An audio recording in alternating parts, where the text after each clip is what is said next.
Mastering irregular verbs in simple present tense. Hello language learners! Today, we're going to take a closer look at a fascinating part of English grammar: irregular verbs in the simple present tense. If you've been scratching your head over these tricky verbs, don't worry. By the end of this video, you'll have a solid understanding of what they are and how to use them. Let's dive in. Irregular verbs are unique because they don't follow the regular conjugation patterns that other verbs do in the English language. They can change drastically or not at all when they are used in different tenses. For example, the verb go becomes went in the past tense and gone in the past participle.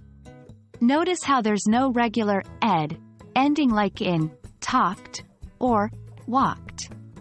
That's what makes go an irregular verb. In the simple present tense, irregular verbs can behave in two ways.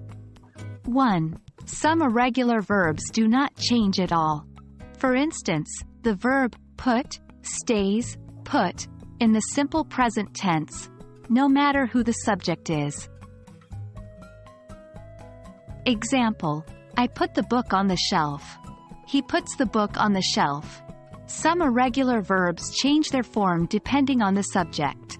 This usually happens when the subject is he, she, or it. Example: I have a pen. She has a pen. To master irregular verbs, practice and repetition are key. Here are some strategies you can use. 1. Make flashcards with the base form on one side and the simple present tense forms on the other.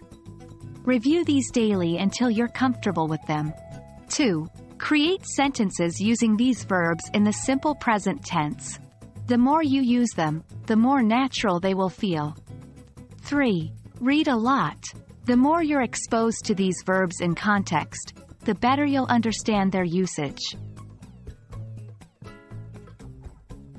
And that wraps up our exploration of irregular verbs in the simple present tense.